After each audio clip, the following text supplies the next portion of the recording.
Barron's rich and expansive career in the beverage alcohol industry has spanned over 3 decades. He's led executive roles in both wine and spirits distribution and winery capacities. He spent 16 of those years with RNDC in Texas and Oklahoma, where he began as a sales rep and progressed into vice president of sales and marketing. He's now president of South Napa Vintners, a part of Sonoma Bespoke, which is a custom producer of 90 plus point rated California wines and private label brands. So in this episode are 3 key takeaways and what we're really excited to learn from you, Barron, are first, what shift does RNDC's exit reflect in the distributor landscape? So we'll talk about context and root causes. Second, what will be likely significant disruptions for suppliers, retailers, on-premise accounts, so the stakeholders and the ripple effects in this kind of near-term disruption? And then third, how is this a catalyst for rethinking go-to-market strategy in California? So we can talk a little bit more about the future of distribution, restructuring, and trends. So let's get right into it. Welcome to Masterclass U.S. Wine Market with me, Barbara Fitzgerald. In this show, we'll break down the complexities of selling wine in the U.S. by discussing the relevant issues of today with experts from around the globe. Each episode serves up 3 key insights to help elevate your winery's presence in the U.S. market. So grab a pen and paper and let's pave the way for your success in the U.S. Hi, everyone, and welcome back to Masterclass U.S. Wine Market. Today, I am thrilled to welcome Barron Beltz to the show. Barron's rich and expansive career in the beverage alcohol industry has spanned over 3 decades. He's led executive roles in both wine and spirits distribution and winery capacities. He spent 16 of those years with RNDC in Texas and Oklahoma, where he began as a sales rep and progressed into vice president of sales and marketing. He's also worked in senior sales management roles directly for wineries such as the Hess Collection, the Michael Mondavi family, and their luxury import business, Folio Wine Partners, plus Santa Margherita in Italy and Sokol Blosser in the Willamette Valley. He's now president of South Napa Vintners, a part of Sonoma Bespoke, which is a custom producer of 90 plus point rated California wines and private label brands. He lives in Dallas-Fort Worth with his wife and 2 daughters. So, Barron, wow, that is such a great background and a great person to have talk about this subject. So thank you so much for joining us today. Thanks for having me, Barbara. It's tough to put 30 years into a paragraph, so well done. Yeah, thank you. It is tough. Well, before we dive into today's discussion, Barron, can you tell us just a little bit more about your background and how you found your way into the wine business? Yeah, that is a long story, so I'm going to give the short version. So I was a grocery store manager and I kept watching all the vendors come in. And one day there was a guy that was stocking Clearly Canadian. That brand's kind of had a bit of a resurrection, but it's the teardrop blue bottle, with sparkling water and blackberry, strawberry flavor. Anyway, that's how I got my start in the beverage industry. What I didn't know at the time when I took that job was that I was working for one of the largest wine and spirits distributors in the state of Texas. But about 6 months after selling water, they called us the water dudes. One of the wine managers approached me and said, "Hey, man, you can sell water. Do you know anything about wine?" And Barbara, my response was, "Well, some of my friends like wine coolers, but I don't care for them." And he just kind of looked at me like, "Is this guy for real?" Anyway, that was my start into the wine industry. And that's what I've been doing ever since. Wow, so you turned water into wine. I think you're in good company.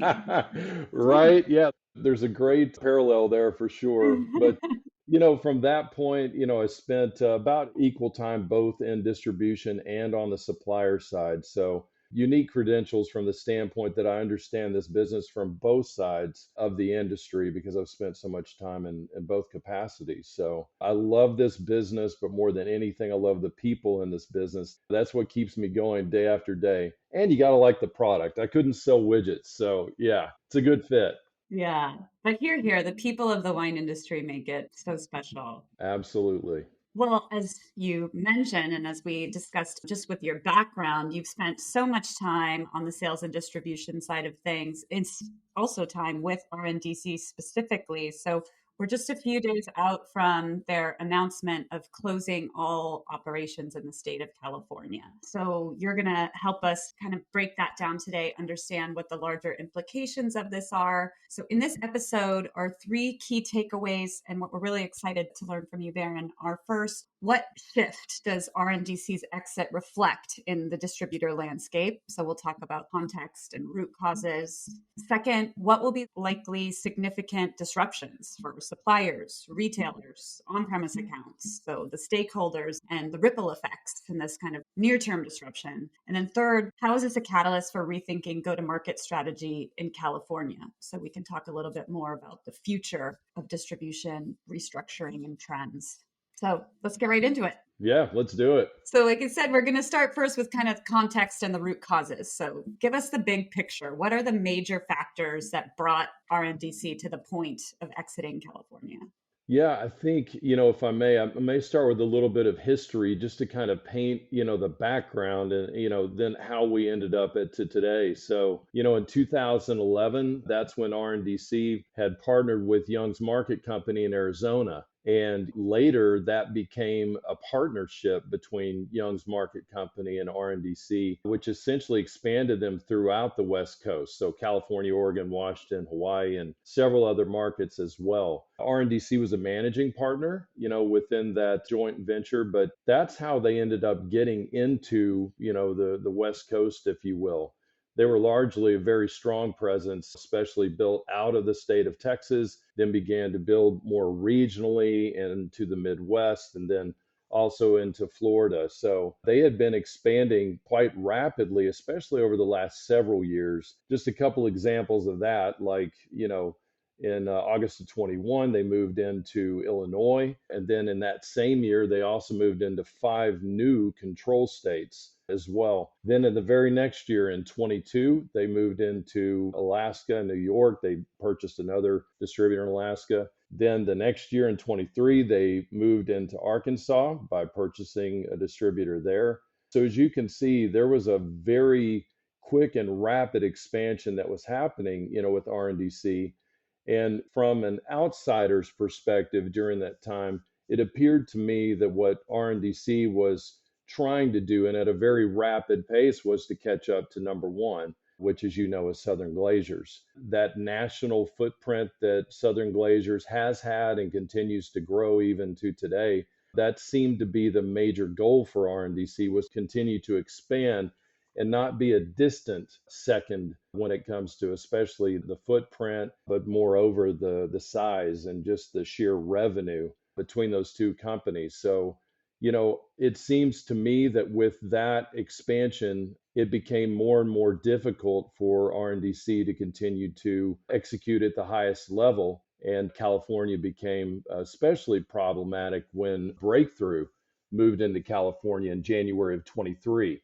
Now, they purchased Wine Warehouse, but that was very disruptive in the state of California because, as you know, Breakthrough is number 3 when it comes to U.S. wine and spirits distributors. So that was a major move. Many major suppliers moved from Southern Glazers and RNDC over to Breakthrough. And then, as there's other questions you'll be asking where, there's more detail about the how and whys, but that gives you a little bit of background about what's been happening and kind of what led to today. There's many more factors that led to what's happened just this week.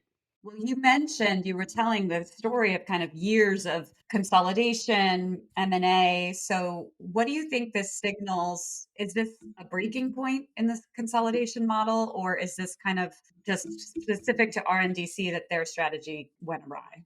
Yeah, it's difficult to say, Barbara, because, while we see, this sort of, I hate to use the word disintegration, but for lack of a better word, that's happened in California for RNDC, at the very same time, literally, Johnson Brothers and Maverick announced, that Johnson Brothers would be purchasing the Maverick Beverage Company, which at that time operated in 6 states, but that partnership is in 4. So that's more consolidation, right? From a standpoint of Johnson Brothers purchasing Maverick. And from my understanding is they'll continue to operate, as 2 separate and wonderful companies in their own right. But there is that sort of consolidation that's still happening on the distribution end, while, obviously we see this happening to RNDC in California. So it's a mixed bag, really. Yeah. Just again, to kind of help with the context, what would you say maybe are some of the specific challenges the California market presents compared to other states in the US? Yeah, yeah. So, in California, one of the difficulties is that it's so expensive to operate in. You're talking about a higher minimum wage, transportation and fuel costs are much higher. Obviously, the cost of living is much higher, especially for like executives and such, within RNDC. There had also been, quite a migration of some top executives moving from within the RNDC footprint, especially in Texas, moving from Texas into California. And you can imagine for top execs, in order to have the same sort of living accoutrement, that requires, a change there. So, these are all factors that begin to really make this more difficult for RNDC operating there. But California as a market in general is one of the most competitive markets, if not the most competitive market within the distribution world in the US. So if you look at like California, Florida, New York, Illinois, these are all markets where you have most all of the major distributors plus mid-sized distributors that are all vying for that pie. Here's the difficulty. The wine and spirits pie is not getting larger in these states. It's just getting more divided. And what that means is that it becomes all the more difficult, especially for a powerhouse like RNDC, to continue to execute, at a top level while getting a smaller slice of the pie. And we'll talk about, some of the supplier moves that have been happening recently too, which, obviously has added to the difficulties for RNDC in California. But when you look at all of these factors combined, the cost of doing business in California, and those costs have only continued to increase, especially in the post-COVID, era. It's just made it all the more difficult, and it's actually a sign of the times, which we'll get into more detail there as well. Would you say also, since for people that don't understand, as a domestic producer, you're able to self distribute in the state that you produce in. So we have Yeah. 80% of wine production in the US happening in California, which means 80% of, wine can be self distributed. Does that add to the competition here, or? Especially in California, yes. Now, in other markets, obviously when you're talking about, wineries in Illinois and Florida and such, yes, in Texas too, they're there, but it's nothing like in California. So, but keep in mind that for California wineries to self-distribute, it is extremely expensive. Not only that, when it comes to just sheer square miles to cover in the state of California, it becomes very difficult, which is the reason why there are so many distributors in California.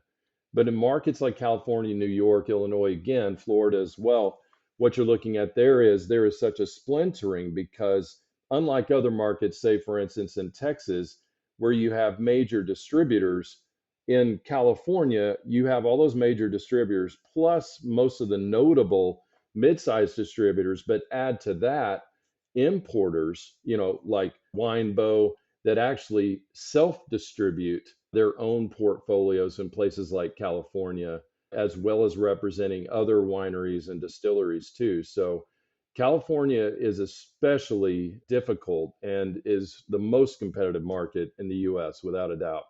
We don't want that to scare anyone away because it's kind of like a very important market too. Some of the No largest numbers of question. wine consumption happens here, but definitely you need to go in with a really well thought out strategy. You had asked earlier about the consolidation piece. I mean, one factoid I wanted to add here is look, in the mid 90s, there were close to 3,000 distributors in the US and a little less than 2,000 wineries, right? But by 2017, 2018, the distributors had shrunk in number by nearly two-thirds, right? And then you're looking at 1,100 wineries that, inflated 5x to 9,200 wineries in the US, right? So you've got more brands, more wines than ever today, but less distributors than ever today. And at some point, there's a breaking point there where it can't happen anymore. And a classic and terrible example was Vintage Wine Estates, which opened, with a humongous IPO, but just several years later was filing for bankruptcy. And again, these are all signs of the times. It's very, very different marketplace today than it was, especially pre-COVID, but even going back a couple of decades. Yeah. Well, let's now to talk a little bit about who's impacted and how they're impacted. So, of course, the many employees of RNDC California who will be hit the hardest by this withdrawal. But aside from that, who's impacted the most? Small brands, big suppliers, or retailers? Yes. So all the above. And it's difficult to say most Yeah. because they're all so impacted. Look, when it comes to the big suppliers, they will find another home and quickly. Obviously, with Brown Forman and other major brands as well, they were already moving and shifting to other major distributors, especially, like Reyes, for instance, which is more of a classic beer wholesaler, which we can get into that if you want to. But that's part of what's been happening, right? So when it comes to those larger suppliers, they will be able to find a home, right? There's plenty of places to do that. But when it comes to especially the small to mid-sized wineries and distilleries, it is going to be exceedingly difficult for them to find a home. But look, I have two things to say there, right? One is the reality is most distributors in the US have been shedding brands and suppliers for the last few years, especially, due to the decline in consumption and such. But look, number two, a piece of advice there for winery and distiller owners that are more in that small to mid size. Call your friends, network, ask your friends who are they doing business with in the state of California. And then secondly, ask them to give you an introduction to that distributor because I can tell you most distributors are getting a lot of spam from a lot of wineries and distilleries these days. And how else are they going to cull through and find those that are really worthwhile? Phone a friend, ask them to give you a reference, and that's going to be your best bet to try to find the next, your next home from a distribution standpoint. That is really great practical advice. So, thank you for offering that. Absolutely. You already spoke to this a little bit, but the announcement was made, for all intents and purposes, June 1st, that they're going to shut down on September 1st. Is there time to pivot? I mean, let's say you're a small winery, and then let's say your treasury. Like, what does the timeline look like for these, two kind of divergent, two ends of the spectrum over the next 3 months? Yeah, so I've done a lot of distributor transitions in the past, and one thing, at least for my model, my strategy was to do it very methodically and very thoroughly. Part of that is literally going through interview processes with prospective distributors. Look, that typically takes a couple of months to have those conversations, and in some cases, you want to get out, you want to see the facility, and meet the people and break bread together and those kinds of things. Look, for me, that was typically a 4 to 6 month process from the standpoint of starting those conversations with potential new distributors in a given market, all the way to actually making that transition, having inventory on the floor for day one of the go live with that transition. So here we're talking about 90 days. We're talking about 3 months versus 4 to 6 months. So, yes, it is possible. But again, I just point back to that tip that I just gave. That's going to be your best bet is to find the right distributor for you. One other thing I would add there too is look, it shouldn't just be a race to find a distributor that can put your stuff on a truck and get it to that great restaurateur or retailer, right? The thing is, try to find the DNA match. In other words, is this distributor someone that you would like to enjoy interfacing with on a daily or weekly basis? And then number two, are you at that sort of size or model where you need to be in every single account possible from convenience stores all the way up to the Costco's of the world, right? Or are you more concerned about being in the right accounts based on your consumer, your clientele. It's important to make sure to identify these things. These are the sorts of questions that potential distributors are going to be asking you as well. And here's the other thing, don't walk in with a goal of growing 10x over the next 2 years while our sweet industry has been in year over year declines for the last 3 years. So unless you have the newest, latest, greatest and can prove it, you've really got to come in and talk about the why, what makes you unique, and then, the way that you want to work with your distributor and is this a match? But 90 days, 3 months, that's going to be exceedingly difficult. My advice to you is start yesterday. Kind of to that point, do you think that a brand that was currently working with RNDC in California should be rethinking their own growth strategy over them? Like, should they be considering, if they haven't already, pulling production back or something like that? Do you think the implication will go out that far, or is it kind of just this short term that there will be this disruption? Yeah, I mean, both, right? The disruption, it's just, there's no way to avoid that. It's going to be exceedingly disruptive here for the next 90 days because it's not just you and your winery that wants to move. It's, hundreds of your closest friends at other wineries that are wanting and needing necessarily to move as well, right? So it is going to be disruptive and it's going to be, difficult, right? And you had asked about Treasury as well. Look, Treasury, if I remember right, had an agreement alignment with RNDC in 25 states in the US. California was one of those, right? So Treasury has got to find a new home as well. And it's not just the smaller guys, too. So I can tell you from a distributor standpoint, most of them have been telling their winery partners, look, you've got to dial it back, right? The market is not growing. And that's not just a US problem, as you well know. That's a worldwide issue aside from, some emerging markets and Africa and Asia and whatnot. But outside of those kinds of markets, no, you really need to take a very methodical and deliberate approach. That probably means dialing back. Most distributors would ask you, look, you have 15 different wines that you offer now. You probably need to start shaving and get down to the core, the ones that really drive your day-to-day business, especially from a distribution model. DTC is a whole different, conversation when it comes to cool and groovies and new limited production and those kinds of things. So, yeah, that would be my advice. Definitely, look to dial back again, unless you're just one of those few that actually have something hot that's flying off the shelves. That's an entirely different conversation. But I would tell you, it's also unicorn in today's marketplace. So, You anticipate independent, smaller distributors responding to this opportunity? Is this kind of a gold rush for them or a logistical mess? yes. So a lot of your questions I've been answering with yes, yes, because it's all the above, right?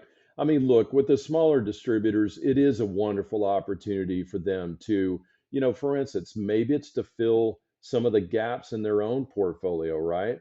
So especially in California, you have a lot of distributors that deal with mostly imports, right? So in those sorts of cases, this may be a chance for them to begin to expand a bit with their domestic offerings, especially obviously California offerings, right? So it's definitely a time to be able to find the right sorts of wineries. If I were one of those smaller distributors or mid-sized distributors, I'd definitely be looking at that list of wineries and distilleries that RNDC is doing business with and like make your short list and start making phone calls today because all of these folks have got to find a new home in the next 3 months, right?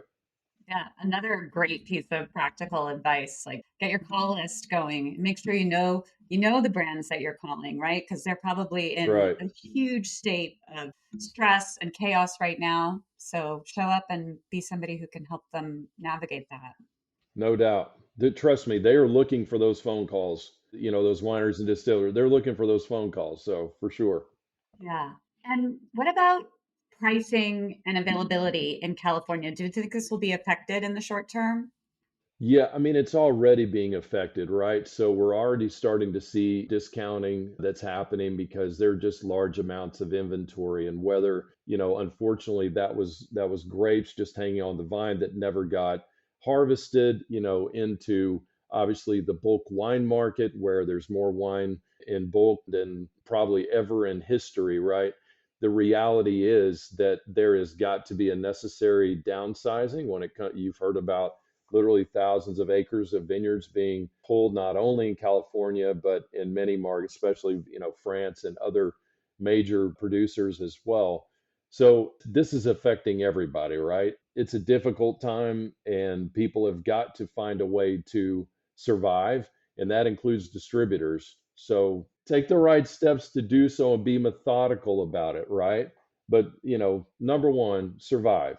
Figure out your survival method at least, and maybe here in 1 or 5 years it'll be time to thrive again, but it looks like it's going to be difficult for the short term. Well, that's a good segue to start talking about the broader implications of this and what it means. So, I think a big question on everyone's mind is, do you think this is a one off, or do you sense difficulties, more kind of chaos coming from other states, specifically with RNDC, but maybe, national distributors in general? Ooh, that's a good question. As I mentioned a moment ago, it's an interesting marketplace right now, right? Because while you'd like to say it's a one off, there's been a lot of downsizing within both on the supplier side and on the distribution side. As you well know, RNDC, unfortunately has had to go through several iterations of downsizing and eliminating positions. Southern Glaciers has been doing the same thing as well, just most recently with the Atlantic division that they had due to Constellation selling a lot of brands off to the wine group. So, it's a difficult time right now, right? And it's hard to say if it's a one off. I mean, what I see RNDC doing right now is making a necessary move. I don't only think it's for survival, I also think it's strategical as well.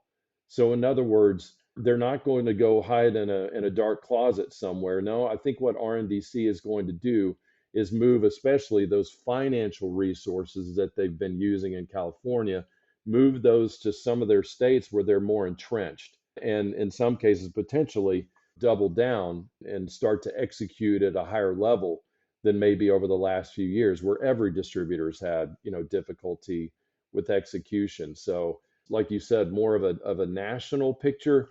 It's really hard to say. I've seen some smaller distributors that had to, shutter their doors for one reason or another.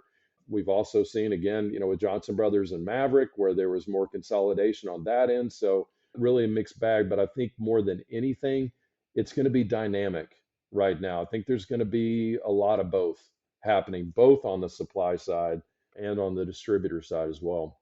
And what do you think? Is there an opening here for more hybrid or DTC models to step in? Boy, that's difficult. Look, DTC is hard, right? I mean, those that are really thriving in DTC were the ones that were able to set up shop before COVID happened. They're the ones who are really thriving at this point, as long as they've been able to continue to, service their members well, right? But DTC, and especially those that really thrive and do well, it's difficult to dial that in, and it's really a unicorn, sort of model. So I would tell you, if you're relying on distribution for 90% of your sales and you're only 10% DTC, I would tell you it's probably time to get some help, on that end of things, because obviously DTC represents the highest possible margin for you internally and can obviously help to offset some of the woes and difficulties that we're having right now from a standpoint of having to discount in order to be competitive in the marketplace. So, yeah, I would say get into it if you're not there, but it's difficult. It's tough going. Also, it's equally as bleak here in the US right now, the declining numbers, Yeah, and necessarily an easy shift. and to that point, Barbara, I also wanted to, just take a moment, and it's a little bit of an aside, so pardon me, but one of the things with this, we're looking at this downtrend 3 years, year over year. right? Where we're looking at the combined, rate has just been pure declines aside from some brands that are kind of unicorn, RTDs obviously is one thing that's been growing, but that's the only thing that's helped to improve spirits, numbers. And Prosecco and Sauvignon Blanc have been doing well in wine, but pretty much everything else is not doing so great. But the one thing I would say is, look, humankind has had a love affair with wine for over 8,000 years, and it's not about to end on our watch. It's not going to end today. What I would tell you is that when you look at those baby boomers and Gen X, right, that Gen X was a very tiny generation. And what we have in those next two generations with millennials and Gen Z are much larger generations, right, in numbers. But one of the difficulties that both of those are happening, especially with Gen Z, is that it's tough going right now. And it's difficult to make money and to be able to set aside some sort of budget for wine and those kinds of things. But here's what I can tell you is for those families, which was increasing for decades in the US, right? Families that drink wine, look, those millennials and Gen Zers, they know good wine. They've been tasting those wines with their parents, the Gen Xers and the baby boomers for years. And look, once the economy begins to improve, once they're able to get that next promotion, they'll be drinking wine because trust me, when you sit down at a business dinner, that's what's happening at a business dinner is popping a nice bottle of wine and knowing a little something about it also helps too. But look, I don't think the whole thing is bleak here. I think we're just in a really difficult phase, but we're going to come out of this. I think we're going to be fine. A nice little plug to make everyone feel a little better. Because yes, I love that. It's been around for 8,000 years and it's not ending on our watch. No, no way. So a couple more questions on the kind of broader implications. There is a lot of debate right now about the efficacy of the three-tier system. People either love it. There's a lot of people that are saying it's outdated. What do you think something like this, like how can it affect kind of regulatory pressure on the three-tier system, especially being that we're in a state like California? Yeah, I really don't foresee, any major changes when it comes to the three-tier system, the way that it's set up. There's always going to be naysayers about, the three-tier system. And, obviously there's plenty of manufacturers and suppliers that wish that they didn't have, that middleman taking their cut. But look, the reality is, from my humble opinion, most distributors earn that cut because number one, every single state in our fine union has very unique alcohol laws, right? And so those distributors are the pros. They know how to navigate those laws. And those are the ones that you need running your business for you, in each state. So, I would also say, even when you look at the very strange landscape when it comes to like CBD and THC beverages as well, you're starting to see in many cases those also moving over into more of the traditional three-tier system. And it looks like in many cases, those will fall under the alcohol beverage commissions, in given states. Still a lot to be determined there, but I just think that's another sign. Look, the three-tier system has worked for a long, long time. It's not broken. I don't think it's going anywhere. And like I said, I think distributors, by and large, they earn their cut in this model. So it's a big state, a lot of places, like you said, so many different regulations and even just surface area. It's a lot to cover. totally, absolutely. So you've given so many already great pieces of advice, but kind of any last words you would offer to a wine brand who's really kind of looking to protect themselves against this kind of volatility in the future? Should they be reevaluating their channel mix? Should they be reprioritizing territories? Yes, that's difficult because, as I'd alluded to earlier, it seems like, well, it doesn't seem like, especially for the last 3 years and even leading up to COVID, 2018, 2019, we were starting to see, some signs of decline that was actually happening, when it came to wine and spirits in the US. So it wasn't just COVID and then the bounce back from COVID and then the precipitous fall after that. there's been signs that this has been happening, for a while now. But when it comes to protecting yourself, look, I would tell you, make sure that you're not depending on the distributor to do all the work for you.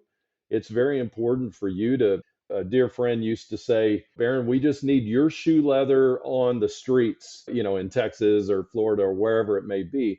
What that means is, from a supplier and manufacturer standpoint, look, get out there, shake hands, meet people, do those kinds of things, build your own connections, right, within the industry. If you're going to rely on your distributors 100% to do that for you, most cases you're going to be disappointed, because you really need to see those accounts as your partners too, not just the distributor's partner. And especially as competitive as the business is right now, it's more important than ever for manufacturers to get out there and shake hands and help to sell the wine and tell folks about the greatness of wine and the 8,000 years of human history that we've had, right? It's going to take more of that.